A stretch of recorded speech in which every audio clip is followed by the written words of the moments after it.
Hi guys. So I'm back with Timmy Failure. We're gonna do another 3 chapters today because chapter 6 is 2 pages long. Just to look back at the end of chapter 5, to refresh our memories, we are reading about Timmy Failure, who has his own detective agency called Total Failure Incorporated. His sidekick is Total, the polar bear. And so far, he is not the best detective we've ever heard of. He's working on that case where his friend's candy went missing. He saw the friend's brother with a whole bunch of candy and concluded that the brother's really messy. Not that the brother, was the one that took the candy. So let's see if he gets any better in this chapter. This one's called It Ain't Me, Gabe. With the Gunner investigation stalled, I do something to humor Rollo Tukis. I take a statement from Gabe, aka the slob. Where were you on the night your brother's candy disappeared? I was in my bedroom. Doing what? I ask. Eating, he says. What were you eating? I ask. Candy, he says. That's when it hits me, the import of what he is saying. So I make a note of it in my detective log. Can't be Gabe.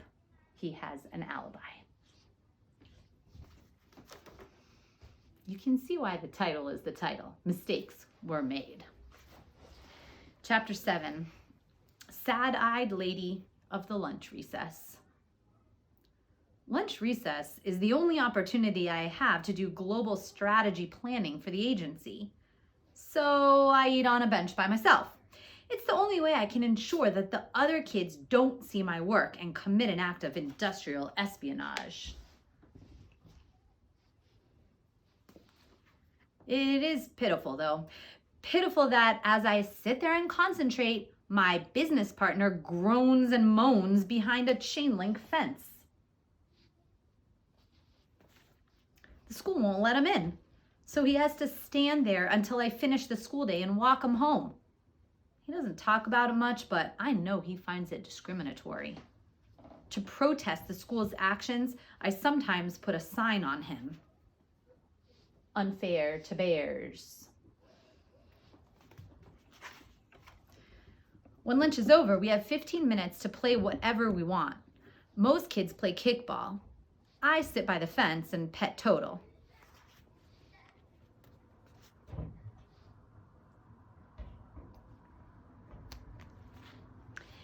And don't ask me about the girl whose face I've obscured in the illustration.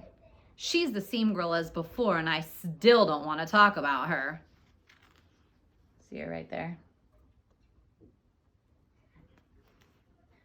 What I will talk about is the fact that my sitting by the fence is hard on the other school children. Hard because I am popular and they want to spend time with me, but they can't because they are wary of my Arctic business partner, which is prudent. Polar bears are fierce and unpredictable. Plus, they are always on the lookout for seals, which a school child bundled up for winter can resemble. Which is which?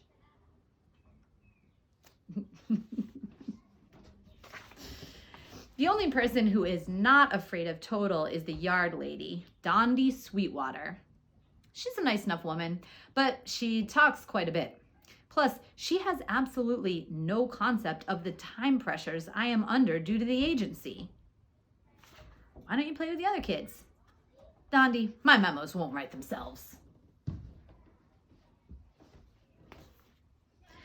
Total, on the other hand, can't say enough good things to about her.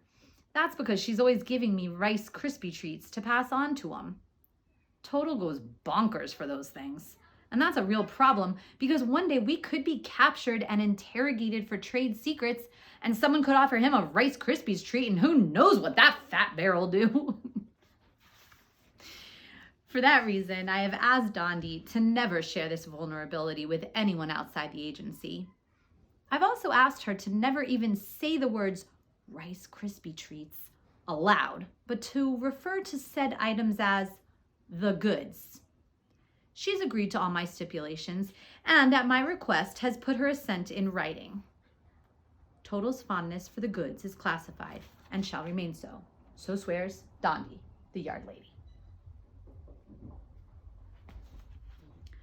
I had to make her put it in writing because that poor woman really does like to talk, especially to me, which is why we spend most recesses together. But that's okay. It's all part of being popular.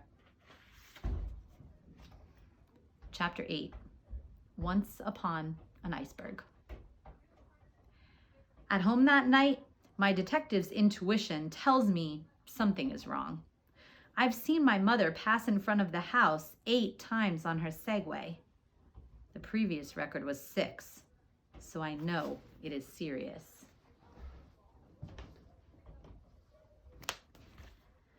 That night, I tell her she doesn't have to read to me in bed like she normally does, but she wants to do it anyway. She's a trooper that way. Now, if I had my preference, I'd have her read me trade journals every night so I could keep up on the latest developments in detective technology. But someone big and furry says it's boring. It's not boring. My business partner prefers a very particular type of story, one that's hard to find in most commercial bookstores. So to humor him, I am forced to hand write the stories myself and give them to my mother to read. I even have to illustrate them. Here's how they all start. The fat, juicy seal sat on the edge of the iceberg, stupid and unaware. And they all have to end the same way too, or he gets very upset and can't sleep soundly.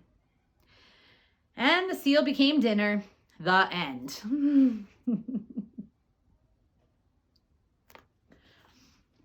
When she's done reading, my mom turns out the light and kisses me on the nose. I pull the blanket up to my chin and sneak a look at my business partner. He liked the story. All right, guys. Hope you enjoyed that. Tomorrow we'll be on to chapter 9. Sumo interlude. I'll see you tomorrow at morning meeting, 9:30. Bye, guys.